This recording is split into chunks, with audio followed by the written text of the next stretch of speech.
How many scars can a heart carry before it shuts down for good? And who would dare to love someone already condemned by fate? Today, you'll hear the story of a forgotten girl and the deadliest outlaw in the West, a collision of two broken worlds that changed everything. Before we dive into this story, let me know in the comments where you're listening from. And if this story touches your heart, don't forget to subscribe and get ready for more tomorrow. The road was endless, just dust and silence beneath a colorless sky. Sadie Quinn walked it alone, the wind tugging at her shawl, her boots worn thin, her skin cracked from days of cold and sun. Every step was an act of defiance against a world that had tried to bury her. She carried nothing but a cloth bundle slung over one shoulder and a name she barely used anymore. There was no destination, just distance between her and everything she'd lost. The sun was sinking, bleeding rust and gold into the plains. The air smelled of dry earth and distant smoke, heavy with the kind of stillness that pressed on the chest. Every once in a while, a crow would scream from a dying tree, its cry cutting through the wind like a warning. Sadie kept her eyes low. Hunger clawed at her belly, but she'd learned long ago that hoping for kindness only made the fall harder. All she wanted was a place to lie down, somewhere quiet, somewhere unseen. Memories haunted her steps. A kitchen, filled with laughter, a father's boots by the door, a mother's warm hands braiding her hair. All gone, taken by fire, by betrayal, by things no law could undo. Sadie had learned to survive in the silence, to vanish into it. Her voice was something she hadn't used in days, maybe weeks, maybe longer. She wasn't even sure if it still worked. As night crept in, the trees lining the road became shadows with claws, and the wind carried whispers that didn't belong to the living. Every sound made her flinch, the crunch of gravel, the howl of something far off, the flap of wings overhead. But still, she walked. She had no choice. If she stopped, the past would catch her. And worse, maybe no one would notice she was ever there to begin with. Then, just ahead, she saw it, the faint glow of lanterns, a town, or something like it. Her chest tightened with a flicker of something like hope. Dangerous, fragile hope. Maybe she could find a warm floor, a crust of bread, a few hours of rest. But as she limped toward the crooked wooden buildings, a familiar chill crawled down her spine. Towns like this didn't offer shelter. They offered judgment. And Sadie Quinn was too tired to run again. The town looked like it had been forgotten. By time, a crooked collection of buildings sagging under the weight of dust and silence. As Sadie stepped into its single street, doors creaked shut and curtains twitched. A muttered voice from behind a window called someone inside, like the mere sight of her was a warning. She pulled her shawl tighter, not for warmth, but to hold herself together. She had seen places like this before, places where people survived, by fearing anything they couldn't control.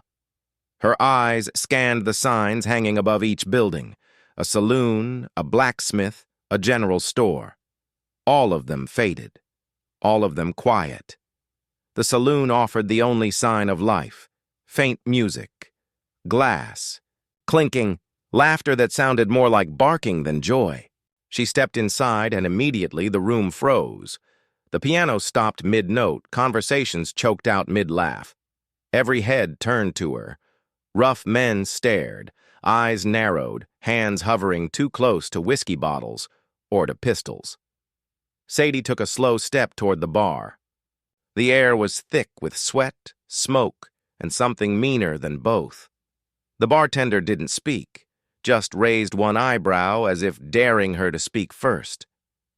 "I'm not here for trouble," she said, her voice hoarse from disuse. "Just a bite. Maybe a place to sleep." He didn't respond, just gave a slow shake of his head and moved on to pour another man's drink. The message was clear. She wasn't welcome. Not here, not anywhere. She backed out, the door swinging behind her like a final word. The rest of the town offered the same cold shoulder. A woman at the dressmaker's shooed her away with a broom. The man at the stable wouldn't meet her eyes. She had no coin, no name that meant anything here, and no man to vouch for her. That made her dangerous. That made her disposable. With nothing left to try, she wandered to the edge of town, legs trembling beneath her, and collapsed against a post at the edge of the dirt road. Dusk fell hard, and the stars blinked awake in the sky. Sadie felt the cold crawl up her spine and settle behind her ribs. She wanted to cry, but even that felt like a luxury now. She rested her head against the wooden post and closed her eyes, ready to let the darkness take her for just a moment. That's when she heard it. Hooves. Slow. Heavy. Getting closer.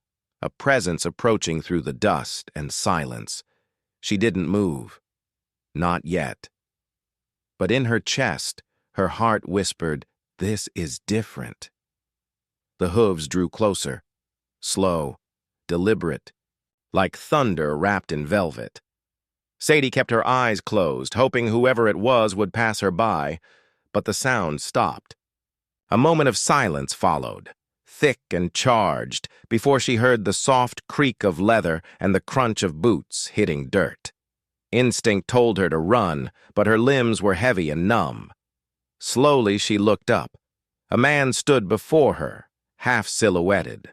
By moonlight, tall and still like a statue carved by the desert wind, he wore black, coat, boots, hat, all worn with the weight of too many miles and too many graves. A revolver rested low on his hip, glinting cold and honest in the starlight. But it wasn't the weapon that held her breath. It was the way he looked at her, not with pity, not with lust, not even with suspicion. He looked at her like he saw something familiar. A ghost in a body, a hunger in the eyes that mirrored his own. She met his gaze and the world seemed to fall quiet around them. "What's your name?" His voice was rough, dry like gravel, but not unkind. Sadie hesitated, unsure if giving a name, even her real one, would change anything. "Sadie," she said finally. Her voice cracked in the middle and she hated how small it sounded. He gave a single nod, slow and unreadable. "Can you stand?" She tried. Her legs shook and her knees buckled. She would have hit the ground if his arms hadn't caught her. His hands were strong, calloused but steady.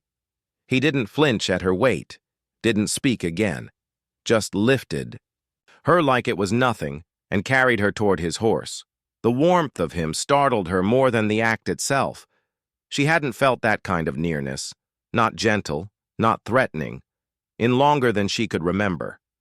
He set her in the saddle, mounted behind her, and took the reins with ease. The horse turned without command and moved toward the hills. She leaned slightly back, exhausted beyond fear, letting herself be carried by this stranger whose silence said more than words ever could. For the first time in days, maybe weeks, she let her eyes close. Behind them, the town vanished into darkness. Ahead, the hills waited, silent, cold, and dangerous. But something inside her stirred, something she thought was long dead. Not trust. Not yet. But the smallest flicker of surrender, not to him, but to the road they were now riding together. And far off, in the wind curling over the ridge, the story of Sadie Quinn began to shift. The ride was long and quiet. Sadie didn't ask where they were going, and he didn't offer. The night air bit at her cheeks, and the sway of the horse lulled her into something between sleep and awareness. She felt his presence behind her, solid, calm, alert. Every sound of the wilderness seemed to roll off him like he was part of it. When the cabin finally came into view, tucked low beneath a ridge of rocks and pines, it looked less like shelter and more like a secret. He dismounted first, then lifted her down again, wordless. The cabin door groaned on its hinges as he pushed. It opened. Inside, the scent of wood smoke and leather greeted her like a memory she couldn't place. The space was small but clean, a fire already flickering in the stone hearth, a single table with 2 chairs, shelves lined with worn tools, and tins of food. A rifle rested above the mantel, and a bed in the corner stood made with military precision. Whoever this man was, he lived like someone always ready to leave. He gestured to the bed. Rest. That was all he said, before crossing to the hearth and adding more wood to the flames. Sadie sat slowly, unsure of what to do with this sudden, strange safety. She watched him from the corner of her eye, the way he moved with quiet purpose, like a man who had spent too long with ghosts for company. When he offered her a tin cup of water, their fingers brushed. She flinched, but he didn't react.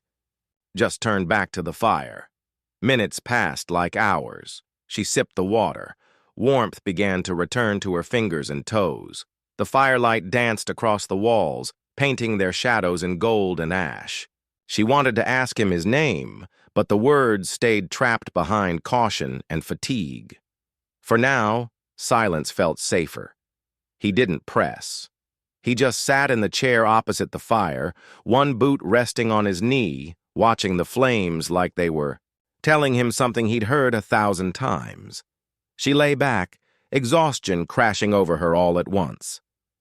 The bed smelled of pine and smoke and something faintly masculine, not perfume, but sweat and dust and gun oil. It was the scent of survival. Her eyes drifted shut, the fire cracking soft in the distance. In that moment, she wasn't a runaway, or a ghost, or a girl with nowhere left to go. She was simply Sadie, a stranger in a stranger's cabin, wrapped in borrowed warmth. And as sleep claimed her, she didn't know that outside, under the cold stars, riders were already moving through the dark, asking questions. Men who would kill to find the outlaw who had just saved her life. The morning came slow, gray, and quiet. The kind of light that made the world feel fragile. Sadie stirred beneath the quilt, unsure for a moment of where she was. Then the scent of wood smoke reached her again, grounding her. The cabin, the man, the horse. It hadn't been a dream. She sat up slowly, the blanket slipping off her shoulders. Her body ached from the cold and the miles, but for the first time in what felt like forever, she didn't feel hunted. Just still. He was at the table, sharpening a knife with methodical focus. The steady rhythm of metal against stone filled the space between them. Sadie watched him in silence, noticing the way his jaw tightened with each stroke. She wondered what he saw when he looked at her, a stray, a burden, or maybe just someone who didn't ask questions. "You didn't ask why I was on that road," she said quietly. Her voice surprised even her. He paused, set the blade down, and looked at her with eyes that had clearly seen too much. "I figured you'd tell me if it mattered," he said. Then, after a beat, "Name's Silas." Silas.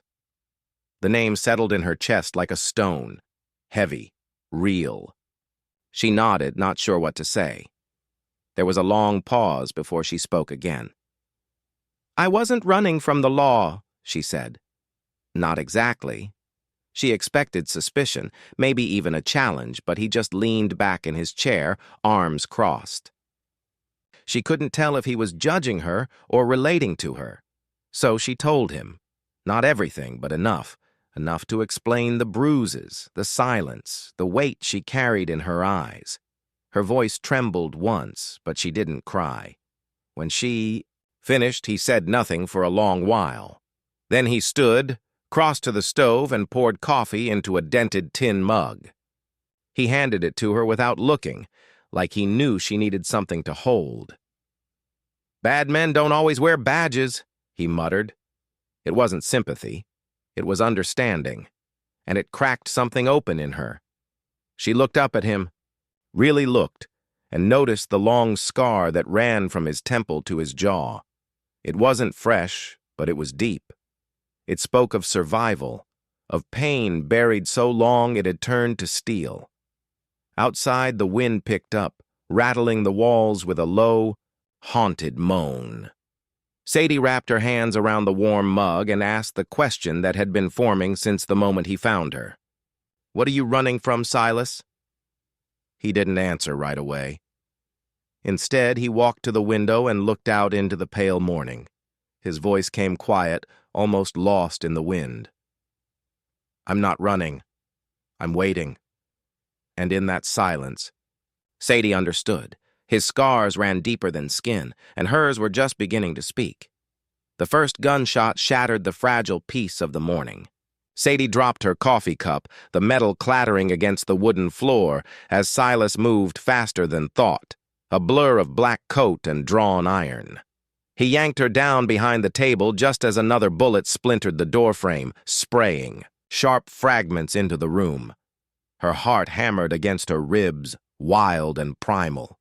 She could taste the gunpowder in the air, bitter and dry, and smell the fear rising off her own skin. Silas crouched low, gun in one hand, knife tucked into his belt. His face was hard, set into a grim mask of pure focus. "Stay down," he muttered. Sadie didn't need telling twice. Another shot rang out closer this time. Through the broken window, she caught glimpses. Men on horseback, bandanas over there. Faces, rifles pointed straight at the cabin. Hunters, bounty men. Maybe looking for Silas, maybe just looking for blood. Either way, they had found them. The walls shook with each hit. Silas returned fire. 2 quick shots, measured and clean. A scream tore across the clearing. One down.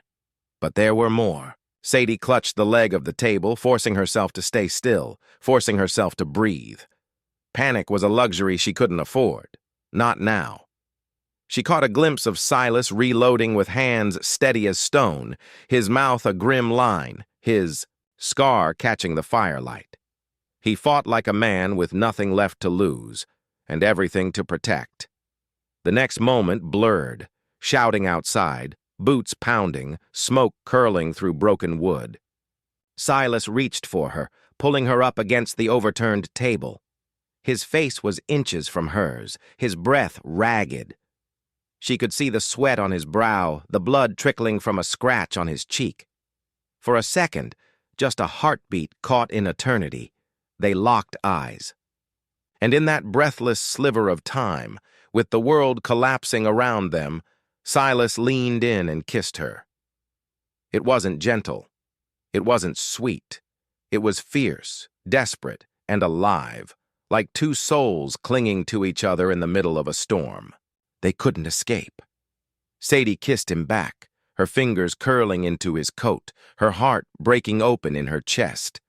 When they pulled apart, the sounds of the fight came crashing back in, louder, closer. Silas touched his forehead to hers for the briefest moment before pulling away. "Stay with me," he whispered. Then he turned, gun raised, ready to face the world for both of them. They rode hard, the world a blur of dust and blood behind them. The horse, strong but straining, carried them across barren fields where nothing lived but the wind and the dying sun. Sadie clung to Silas, feeling the rough thud of his heart against her back, the heat of his body shielding her from the biting cold of dusk. Every so often, Silas would glance over his shoulder, his jaw tight, his eyes scanning the horizon. They were being hunted. She could feel it in the way his body tensed with every sound. The land stretched out before them, endless, merciless. No towns, no fences, no law, just open country where men lived by their own rules and died by them, too.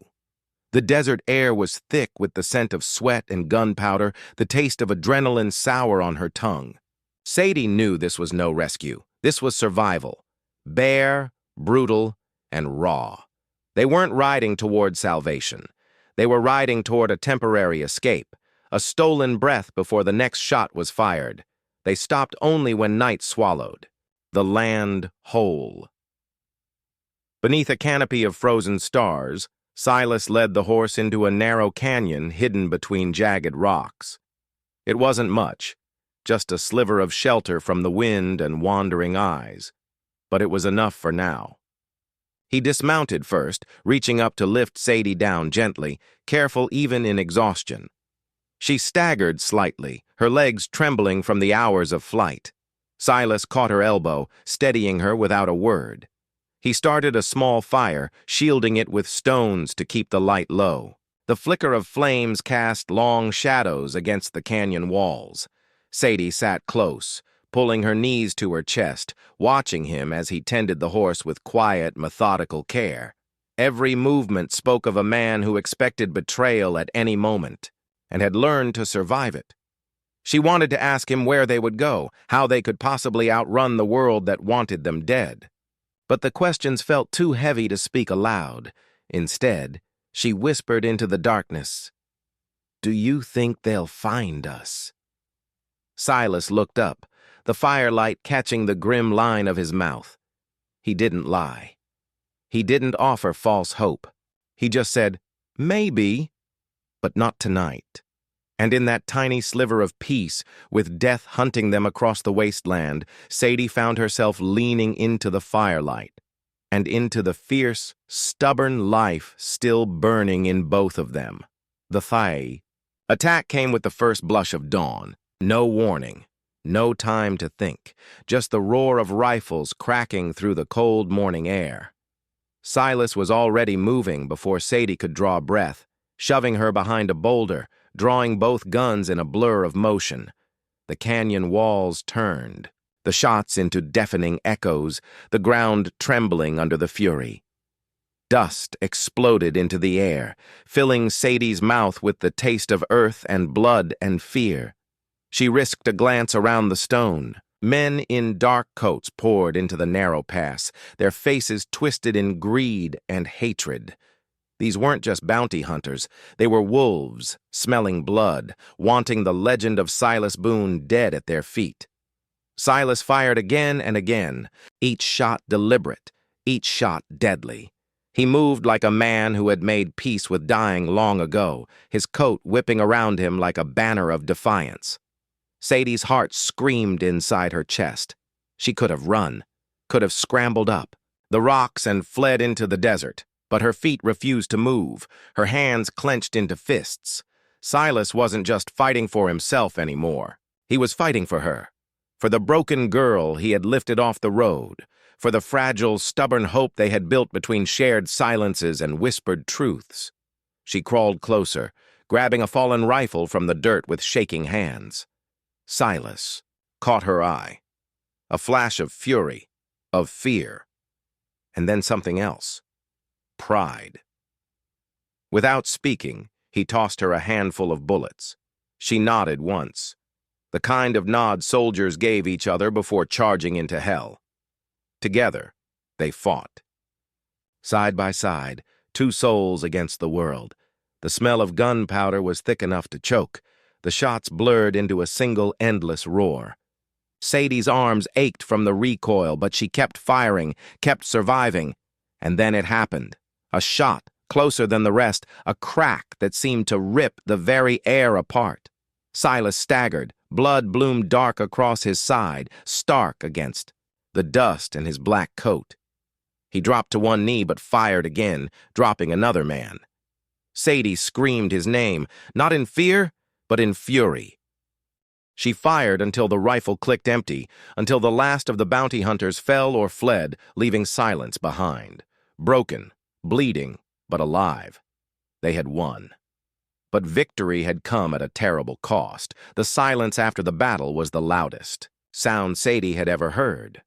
Dust floated through the canyon like ashes from a fire that could never be undone.